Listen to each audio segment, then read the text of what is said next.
Mr. Malongete, welcome to Soweto TV, sir.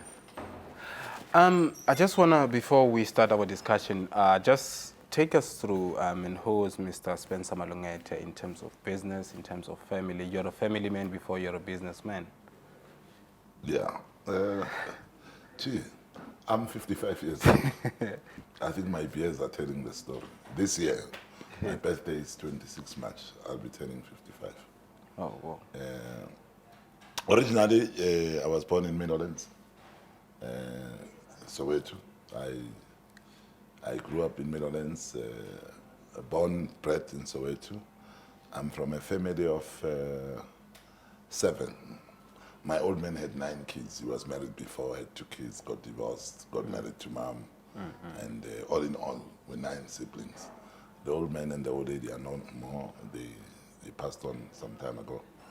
My old man was a business person. He used to own a fast food fish and chips shop, as we used to call it, Yes. in Pumulong Station. Back then in the days, shop got closed in 1976, just before the riots. Yeah, so I come from a background where my old man, my old lady have always been entrepreneurs, fended for themselves. So it runs in a family. Yeah, so even post my dad's shop being closed, he kept on running small logistics outfit, transporting people's goods and all that. My old man and my old lady would be assisting in that respect, you know, selling soft goods and all those sort of things. Yeah, and we grew up in a modest family, 4-roomed house in Zone 8, Meadowlands. Yes. Originally, my father is from Alexander, he was from Alex, but you know, they migrated obviously into Alex during the 40s and the 50s. My old lady, my mom is from Dugato, you know, in the East End. So that's like my parents' background. Yes. I grew up there. I'm number 5th. I had 2 young siblings behind me, but my brother died, Kevin. And my younger sister, Brenda, she runs Malogete Consulting. Yes. She's an attorney by profession, but she runs a professional consulting outfit that does legal and transaction advices to government on public-private partnerships, and consults on a couple of other things. My elder sister, one of them is senior matron at Paraguana. She handles quality there, quality control at Bara. She's been there ever since. Okay. Then there's myself. I only started going into business quite late in life. I matriculated in Meadowlands. Yes. Went to University Forte in 83, where I was doing a BSc in agriculture, agricultural engineering. Yes. Been there for 2 years. The 3rd year, I could not get admission. The Sky government then, there were issues around, you know, political activists. If you're an activist, they would like ban you from Sky. So I suffered a banning order that was a setback on my academic studies. And the degree I was doing was only offered by Stellenbosch, University of Natal, and Forte. No other black university offered that. So you couldn't really do much based on the fact that we were still under apartheid. Yeah. And because I'm assuming that also that the fact that you started late in your business, your journey in business. I was a student then. I mean, yes. Back then, 83, 84, I was a student, then I was a student activist. So I got detained and expelled from the University of Forte. I went to the University of the North, studied a BSc degree, where I was majoring in mathematics and physics. That was my second option. I always wanted to be an agriculturalist, you know. I find it growing up in Soweto, but wanting to farm. Yeah, because I mean, you're talking about farming. You are in waste management and farming and all of that. Yeah, I will get there. Waste management comes late in life. But what I'm saying is that being from Soweto, and especially let's talk about farming in particular, food security is something else that a lot of people don't know that actually exists, and it could hit us much sooner than we expect. Yeah. you know. So with the business landscape the way it is now in Soweto, what? But before we get to that, let me tell you an interesting part of my life in Yes. that area. Gone to Teflop, did a BSc degree, did not finish. 1.5 years, got detained. Spent almost 3 years in prison on detention without trial. On my release, this was 1988, 89. 89, yeah, I think. I then decided not to want to go back to university because my old lady had passed on, family problems. So I took on a job, started working. Yes. The interesting thing is that where I started working, I got a job at an organization called the Kagiso Trust. Yes, we know. That was my first job, where I was assistant administrator. At the Kagiso Trust, I learned quite a lot of things about our country, much more than I got. Kagiso Trust was a development funding conduit. It used to receive foreign aid from the European Union's Victims of Apartheid program. Yes. Japanese grants, Scandinavian countries, the Rockefeller Foundation, to name a few. Yes. And it was funding developmental projects in the country then. Projects like your Alexander Health Clinic. Yes. You know, the Alexander Health Clinic is that if you remember back in the days, there was that television program that was raising AIDS awareness. Yes, yes. Yeah, it was the offshoot of some of those projects that the Kagiso Trust was funding. The Kagiso Trust was funding projects like the Bursary Council of South Africa. That led to the creation of the Tertiary Education Fund Yes. of South Africa, your current TEFSA, which the democratic government took over then and brought in your current student funding. So NSFAS and all of that, yes. We were doing quite a lot of work in education. The education policy unit was funded from there. The first teachers union, NUSA, Progressive, was funded. It was actually the first project that the Kagiso Trust funded. Youth programs, Boimboza Village project, which were agricultural rural projects. At some stage, I rose to become the manager for rural development and community development at Kagiso Trust. During my stint at Kagiso Trust, I then learned quite a lot in terms of the developmental challenges of our country. Yes. Yeah. And then just after the elections in 1994, I then left Kagiso Trust. I joined the Absa Bank. They had a company called Africa Growth Network, which was doing distance learning via television, via satellite. They were trying to bridge the gap using television technology to try and present education in a large scale. Yes. Stayed with them for quite some time, then joined central government, where we ran the Masakani campaign under Deputy Minister Vadim Musa at the time, where we were engaging municipalities around issues of payment for services.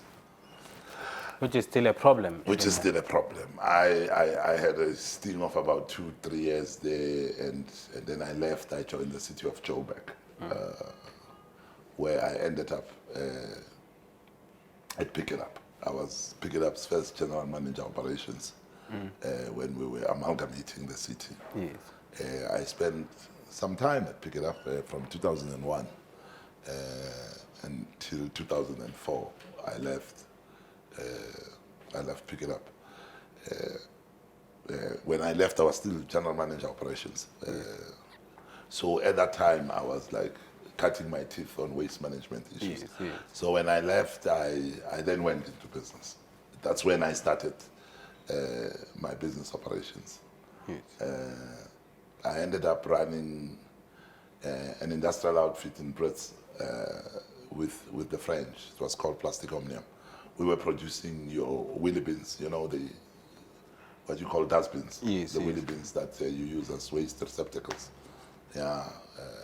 I took over that organization. It was bleeding. At the time, I think it was making losses of about 7 to 8 million a year. My brief with the French was to turn around the organization. We did that. We did that in the first year. We moved it from a minus 8 million rands loss to a positive 2-3 million, and it started becoming profitable. Because I had taken an interest on, business turnaround issues, particularly taking on SMMEs. So I stayed there for some time, and the company was sold to MPEC. It's still running. It's owned by MPEC. They're still going on with the business of producing wheelie bins. So I had a stint on what running an industrial outfit entails, you know. So you first as experience in that. Then I then went into a partnership with a gentleman called, he used to be my client at the time when I was at Plastic Omnium. I used to sell bins to him, Mr. Dirk van Niekerk. Yes. He owns a company called Waste Group. Waste Group at the time was the 4th largest waste company in the country. So we worked out a deal, me and him, where we agreed to set up a subsidiary, which he owns 74%, and I took over 26% of the company. So he was capitalizing it, and I was then appointed MD. I've been running that outfit ever since then till today. Yeah. It's quite a modest outfit. We turn over in the region of about 80 to 90 million per annum. We're running well. It's an SMME, we employ more than 100 people at any given point in time. We provide services to Mohali City. We rent our trucks to the city of Joburg. Recently, we're finishing a project in Messina where we were building a new landfill for the municipality there on behalf of Sandral, and moving and closing the old landfill. Yes. Quite an involved project. We're involved in managing waste in the mines. We have accounts with mines like Samanco, Anglo Sireti, just to name a few. Yes. So we provide municipalities with waste services, mines with waste services. We play in the commercial space, pharmaceutical companies, where we handle their medical waste, and that's what we do. Yes. I want to come in there because that's a very you come from Soweto, and let's talk about the township penetration of that kind of work, because I mean, as you walk around, all you see is that the environment is not well taken care of, and we have an overpopulation in some of these areas, and then that brings the very same thing that people get sick, the very same pharmaceuticals that will say go dispose of our waste. There is more medicine that is being needed to be able to sort of like heal the people that have been that. So what has been your approach around that space? Look, we've done work in Soweto with the then ANC administration. They had a program, a program they called the Josie at Work. My company was the capacity support agency, as they called it. Yes. We were contracted to oversee and train 33 community-based companies spread around Soweto, Alexander, south of Joburg. The idea then, which was a beautiful idea, was the picking up management then and the political administration then under Honorable Councillor then Pakstow, who's currently Deputy Minister of Local Government. The co-production project that they had called Joseph Webb was envisaging a situation where communities would be organized into cooperatives and any form of SMMEs, and that companies like ourselves and mainline waste management companies were to provide assistance in terms of skills training, technology transfer, to enable them to manage their doorstep environment. Made a lot of perfect sense. It was still on its teething ages. Unfortunately, there was a change in government and the project was dropped. Yes. for whatever reason by the new administration that came into power under Councillor Herman Mashaba. Yes. That was a brilliant idea that Councillor Pakstow's team had, because what it sought to do was to mobilize and organize people at a local level to get involved in managing their doorstep environment. Yes. You need to understand, Mr. Leeto, that for you to win in the space of waste, the waste generators themselves have to be involved. All right. Why are we making successes in managing waste in commercial outfits like in the mines? Is because the waste management systems that we design are designed around the people that generate the waste, namely the workers there, the operations there. Now, for government to win in the township, it's unavoidable. They have to involve the community. The community. But do you think in an organized fashion? Because who makes the townships dead? It's the people. Because the mayor, when we're gonna get out of the issue. When we spoke to the current mayor, Mr. Makubo, so he said he wants to see the day when people are in love with the environment, because the day seems to be like a very disjoint thing that people, yes, we dirty the place, we litter, and then we expect government to come and clean or pick it up to come and do the services. You don't see in terms of synergy of people and government coming together unless there is, let's go and clean this open space there. He's right. When I was with the city of Joburg, there's a project then the mayor was Councillor Amos Masondo. We had a project that ran very, very successful called the 100 Sports Project. The project's objective was to eradicate what we call illegal dumping in Soweto. It was founded on a very simplistic basis. The mayor then had said, look, guys, we are not going to have the next Christmas with flies running all over the people. We need to have a cleaner Christmas. And then when we designed the intervention, all right, we designed the intervention around people. So we went and mapped all spots where people were dumping illegally. We sent out a communication team to interview and understand people. Why are they dumping? All right? And we picked up, for example, in one session, we were driving in the morning, we found this lady who was wearing a night dress. She was walking out of her yard with a pot. You know how people must, after they've done their pap, they pour water in it, and then they leave it overnight. And when the crust is soft, they pour the water out nicely onto their drain, and then the remaining residue, they don't put it in their dustbin. They walk out of the yard, leave their dustbin, and cross the street and dump it through. So we caught this lady on video doing that. And we went and asked her, why are you doing that? She said, no, I don't want my dustbin to be taken. And we looked at her yard. Her yard was clean. So what lessons did we take from that? We learned that, look, the people of Soweto are very tidy, clean people. Their yards are very clean. They sweep their floors. It's within our own culture, or Makoti saying, Fiela Mabala, you know. So the culture of cleanliness, it's there. But we had not allowed our people to take ownership of the doorstep environment, their spaces outside where they live.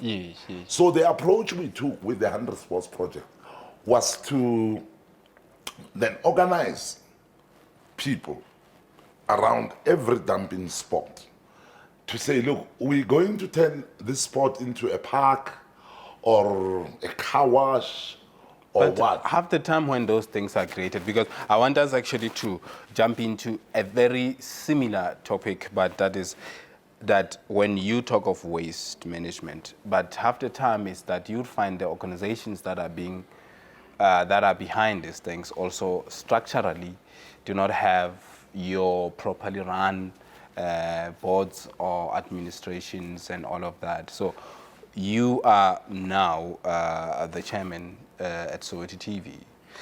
And so take us through the process. When did you start and how has that been for you? Okay, okay. Now you want us to get to your Soweto TV issues. So that was my background, basically. Yes. Now, yeah.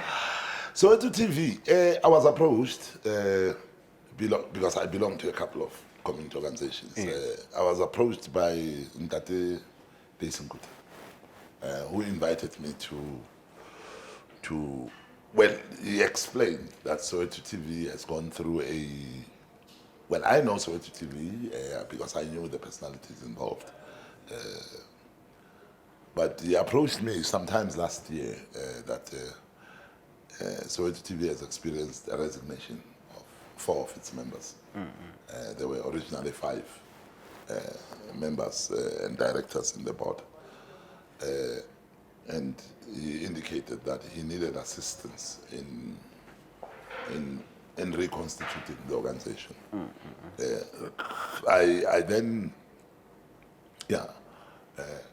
agreed to the consideration. I consulted, obviously, with my family and colleagues, and we all agreed, no, we do need to save Soweto TV, Yes. if I'm to use those words. Yeah. So I came on board, I think it was in and around August last year. I attended the first board meeting where we got detailed briefings from the then CEO and members of your management team and Bontate Nkuta in terms of what the channel is facing. I was elected chairperson by the board. Yes. That was reconstituted. The board is composed of myself, Ntate Nkuta, Days, Ntate Molefe, Tabo Molefe, Peter Mabi from Doljota, Melu Lama, all right? So they elected me to chair the board, which I agreed. Yeah. So I agreed. I want to take, taking over now, what were some of the things the first things that you had to deal with, given the state, the situation at the time? Well, the first things was to familiarize myself largely with the broadcasting space because I had not had a sting with dealing with broadcasting issues. The last time I tackled anything related to broadcasting was when I was a director at the Voice of Soweto, then with the introduction of community channels and community radios. But my stay with the Voice of Soweto was short-lived. I had to quit quite quick because, again, you mentioned the biggest problem with our community organizations, should I say NGOs, NPOs, and non-profit making organizations, is that most of them experience more or less the same phenomenon where they have serious governance problems. And they are prone to abuse by people that run them. I don't know whether is it because they are not highly regulated, like, private companies, we are highly regulated. I mean, there's your King 6 corporate governance standard that you have to live by. The Companies Act is very instructive. The fiduciary duties of the directors are very clear. You have regulatory institutions like CIPRO, SARS.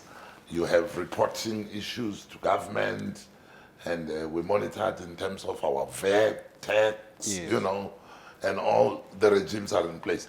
I think the biggest problem we have in the country currently, and this speaks to the health of our society, is, and by health I mean social health. Social health, in terms of governance, that NGOs and CBOs and non-profit making organizations seems to be a space lately, that is civil society organization, there seems to be a space for criminals to step in and basically abuse them as they like and mismanage them, which is a serious problem. And that could be misleading in terms of what you say you stand for in the communities that you're trying to work with.